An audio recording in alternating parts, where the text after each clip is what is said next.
Hello, and welcome to Maybe I Can, exploring possibilities one sprinkle at a time. If you've ever found yourself asking, is this all there is to life? Then you're in the right place. I'm Debbie, author, speaker, entrepreneur, and coach.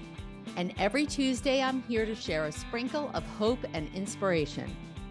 Together, we'll uncover the more joy, more fulfillment, more prosperity, more fun. We'll share stories of transformation, actionable tips, and that little nudge you need to take the next step. So let's embark on this journey of discovery and say, maybe I can, to a life filled with more. Ready to find out? Let's get started. The Maybe I Can show starts now. Well, hello, everyone, and welcome. I'm your host, Debbie Weiss, and welcome back to the show. And today we are going to talk about more hope. Hope. Remember what that felt like as you were a kid? And I think we all had hopes and dreams, and hopefully that continued for you on into your adulthood. But so often we sometimes lose hope, and our dreams don't materialize, and so we give up, and we don't want to do that. But before I dive in, I want to talk to you about something else. And I'd like to be able to say that this was one of my hopes and dreams as a young girl, but it really wasn't. It has not become a dream of mine until the last year or two. And that is the fact that I've become an author. And I published my first book back in August of 2023. And when I say my first book, it kind of blows me away that there's going to be more than one book. But that's exactly what I want to talk to you about. So last week, I excitedly turned in the first draft of my second book called The Sprinkle Effect: Essential Steps to Begin Transforming Your Life. And I'm super excited about it. And it won't come out for several months, and it's in the beginning stages, but one of the beginning stages is having beta readers. Beta readers are people like you who hopefully would have an interest in this book. And what I'm asking is that you take the time to read it and give me feedback. And I'm not talking about feedback like, oh, your grammar is off or you missed a comma here.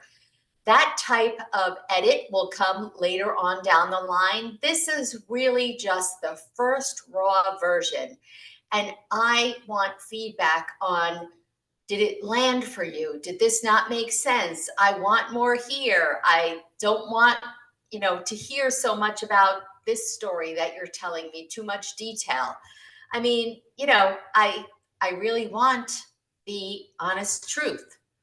So I got to read this for a second. So the book itself is about making little changes that add up, just like sprinkles on a cupcake or on your ice cream sundae.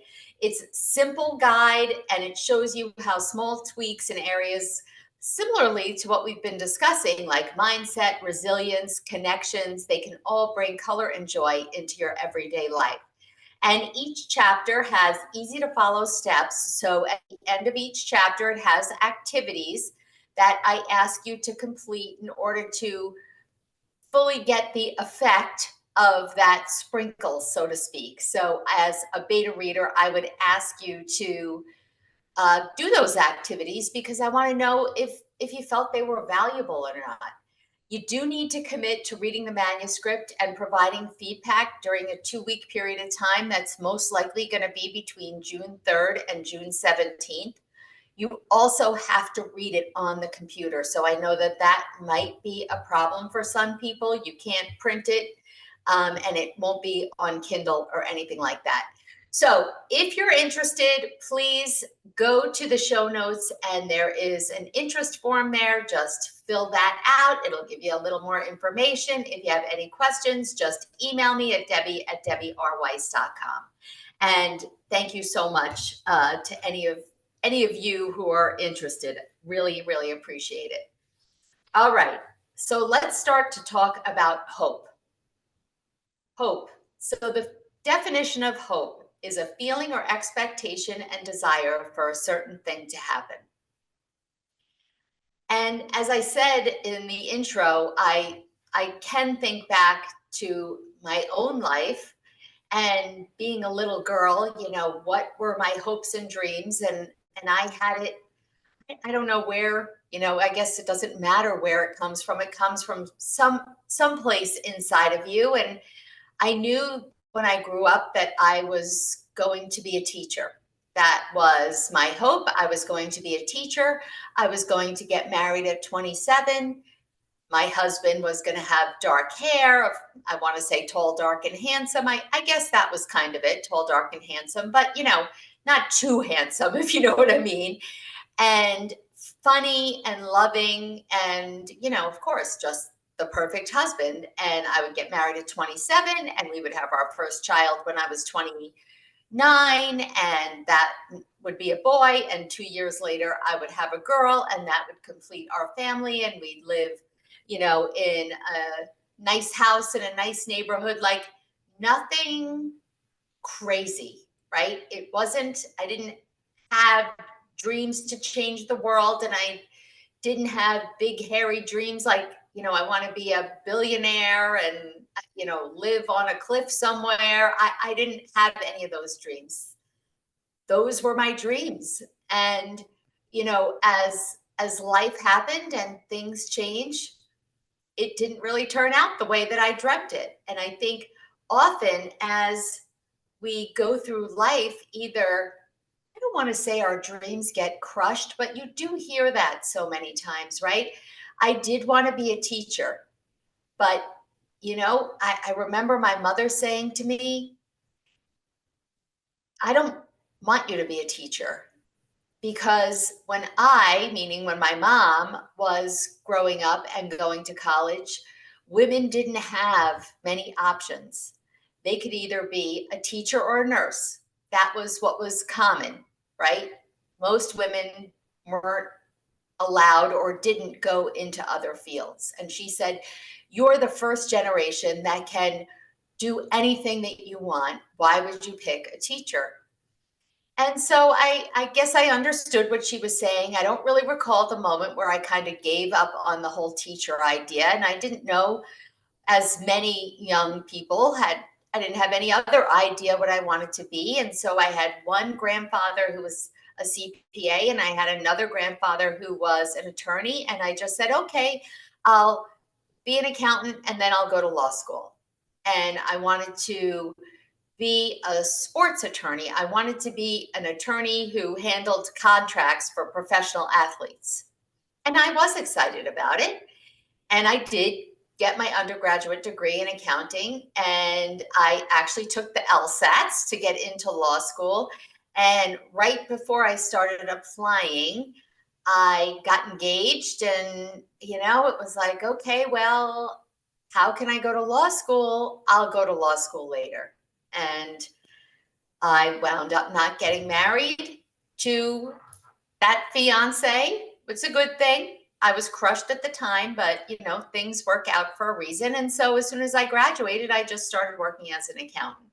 And I've told the rest of my story many times. I did that for 10 years, and I got an opportunity to move from New York to New Jersey and have my own insurance agency, which I got to say was like not under the big hopes and dreams umbrella growing up and even into adulthood. But things happen for a reason, and it was a wonderful gift that I received. So now here we are as adults. And, for me, things were fine. I had nothing really to complain about. Was being an insurance agent my dream? No. Did I have any grand hopes for my future? Not really. I mean, what were my hopes? Obviously, I want my kids to grow up healthy and be happy and be successful and have families and, all of that. And I want to live a long, happy, healthy life. And, just kind of praying that somehow I'll figure out how to ever save enough money to retire. That was it. and I felt like that was enough till I started listening to podcasts. And eventually, as I've mentioned in other episodes, taking the plunge and taking my first course that wound up being about mindset. And in one of the early lessons, the teacher talked about your dream life. What does your dream life look like? And I thought, oh my goodness, what kind of question is that? Dream life? Like, do you think at this point in my life, at 50 something years old at the time, I'm really like believing that a dream life is still possible? What the heck could possibly change between now and when is that dream life going to be? And when I'm 80, I thought it sounded ridiculous. And I felt like it was too late for me. What I had was fine. And I didn't really have a right to dream and to hope that things could be different and that I never gave myself permission to dream. So when she started talking about this exercise about describing your dream life, I was really stumped. I I I couldn't even imagine where to begin. And so then she read her own dream life and she described in such detail what was happening every minute of the day, what time it was, where she was, what it felt like. As I listened to her description, I I thought, boy, you know what? Her dream life sounds pretty darn good. I'll steal her dream life. I like so many of her ideas, but I almost felt like it would be a tease to really spend time thinking about this because was I just setting myself up for disappointment? And boy, what a fixed mindset that was. What a negative perspective that was. Why why not? Why not? Other people live their dream. Why can't I? And why can't you? We can, but we just need to be deliberate. It isn't just going to happen. I wish, I Dream of Jeannie used to be one of my favorite TV shows growing up. And I just wish that we could go to the beach and that lantern would wash up and we would dust it off and out would pop a genie and we could ask that genie for anything we wanted. Now that is crazy. And even though I watch my lottery dream life or whatever the heck that is, my lottery dream home on HGTV, and I think, well, look at those people. They won the lottery. I guess that's my only dream. That would be my dream. And then I could go and I could buy my dream home. But it doesn't seem real and it doesn't seem possible. And, it is, I don't know what the odds are to win the lotto. I mean, we all know it's like 1 in a billion. I'd rather bet on myself. And I think that you would rather bet on yourself as well. Betting on ourselves really, I don't even know. I don't want to say increases, doubles, triples, quadruples the odds that we can actually make that dream life happen. But I do think that the first thing is that we just have to figure out what would that be? What is our dream life? And you're not gonna, it's not one and done, right? I started the exercise and in a minute, I'm gonna read you exactly what my first attempt was.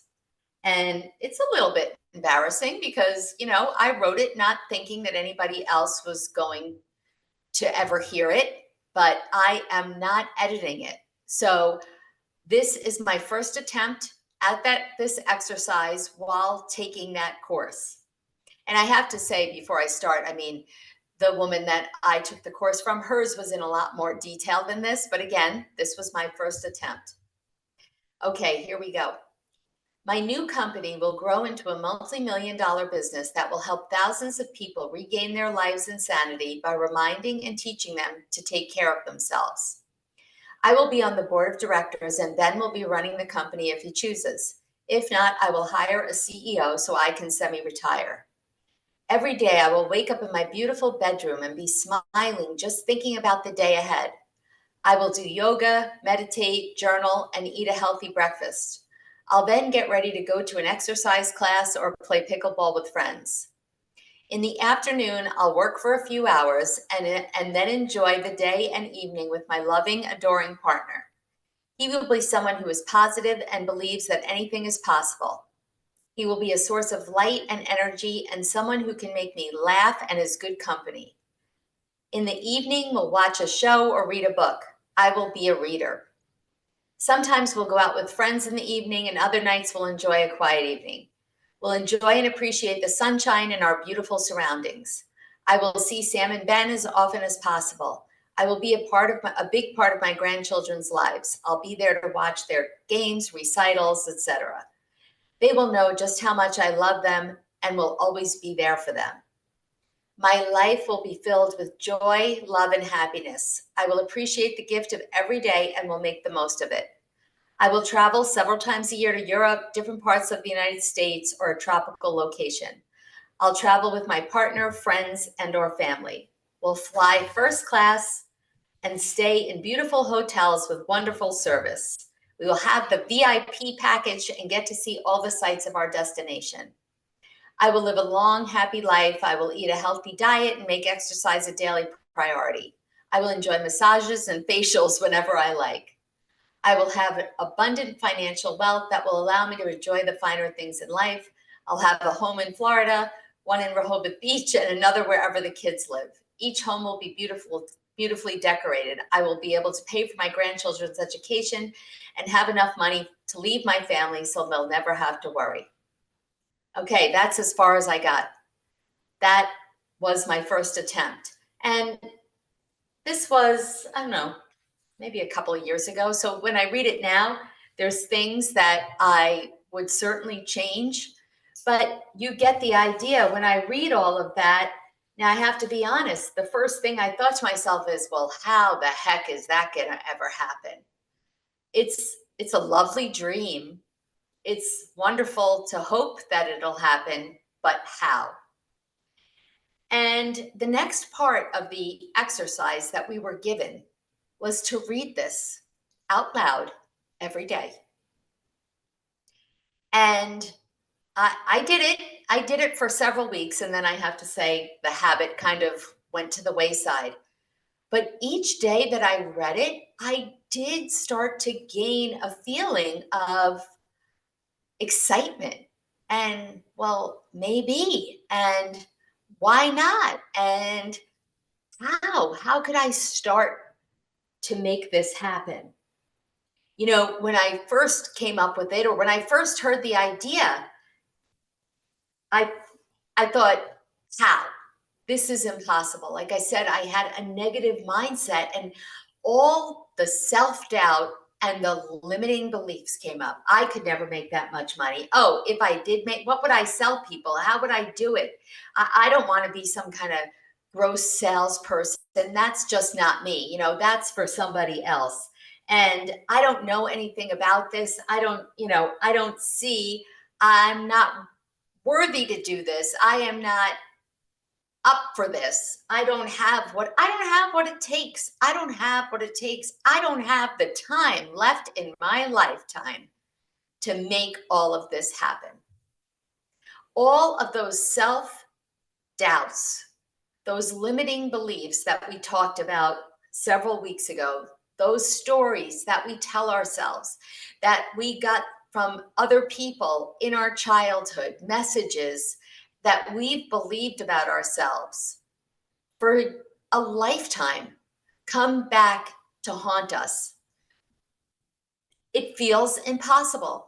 And why hope and dream about something that'll never happen? Well, you know what? If you think it'll never happen, you're absolutely right. It will never happen. I wish I had the quote in front of me that Henry Ford said, if you think you can, you're right. And if you think you can't, you're right. Something like that. So it all starts with our mindset.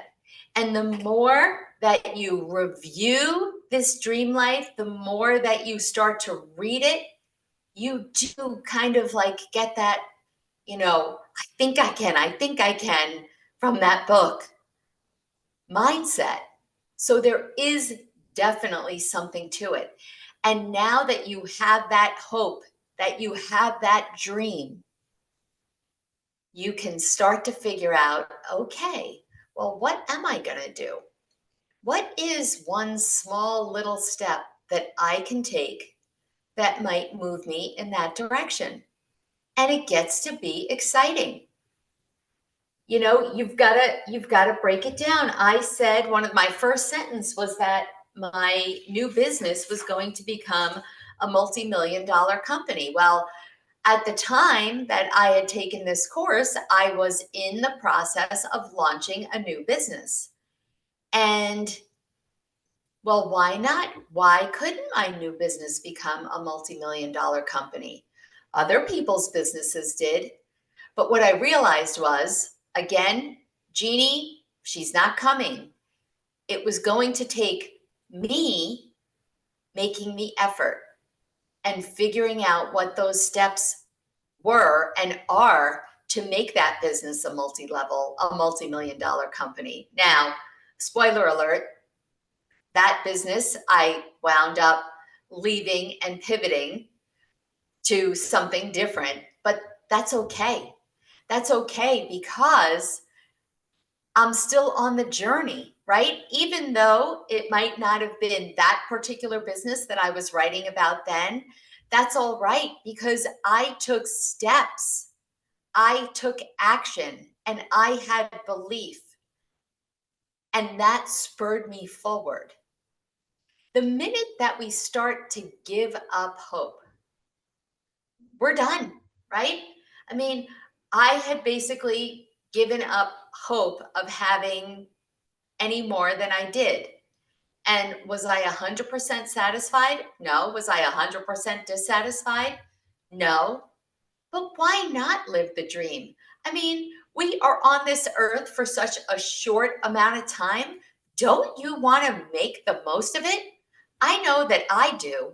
I'm done with being complacent. I'm done with thinking there is no other way. I am done with listening to all the excuses that I have been telling myself, and maybe you've been telling yourself for a lifetime. There are no excuses. There are no valid excuses. We have control of this life. We have control of our actions. No, we can't control the outside forces and what other people do and circumstances that surround us. But we can control how we think, how we dream, and the actions that we take. And that's why it's so imperative to have hope, to have a dream, a specific dream that you have laid out and written out. And so I am going to say to you that I'm giving you this homework. I'm going to give you the same homework that I was given. And I really hope, gee, get it? Hope. But I do.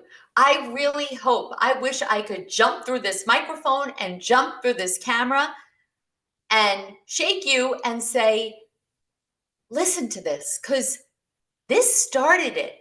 This is one of the first exercises that I did that really started me on my little chugga chugga choo choo train of I think I can. And I no longer think I can. I know I can. And I want you to also know that you can. So if you're driving or walking now, you can't do this. But I ask that when you stop and you have a few minutes to go somewhere quiet with a pen and paper,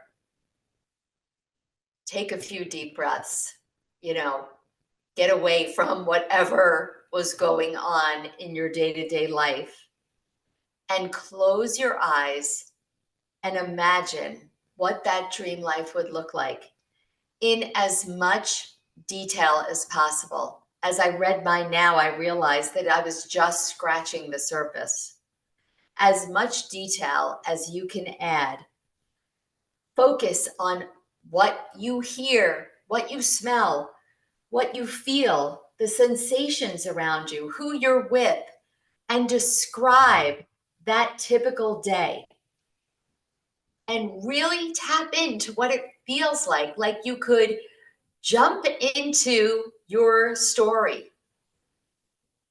And then every day, I mean it, every day, you pick a time that works for you, first thing in the morning, at night, at lunchtime, middle afternoon, have a break, have some almonds, because I just had almonds, so that's why I'm saying that, and read it. Read it every day and start believing. Keep hoping, but also believing and taking action, which we'll talk more about next week, what you do with this to start to put you on the path that's going to take you to that dream life. All right, that's it. You're going to do this? You are, right? Promise me.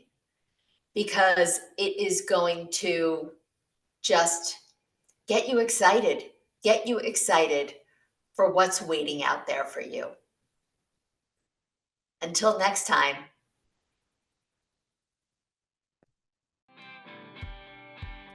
Thanks for spending part of your day with me here on Maybe I Can, exploring possibilities one sprinkle at a time.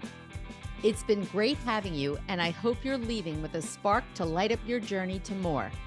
Remember, every big change starts with a single maybe. If you're ready to kickstart that change but not sure where to begin, I've got just the thing for you. Head over to download my free guide, The One Critical Step to Kickstart Change, and take that all-important first step. Let's make those maybes into reality one sprinkle at a time. Catch you next Tuesday at 4 p.m. Eastern, 1 p.m. Pacific with more stories, tips, and that extra push you might need. I'm Debbie saying goodbye for now, but always remember, maybe, just maybe, you can.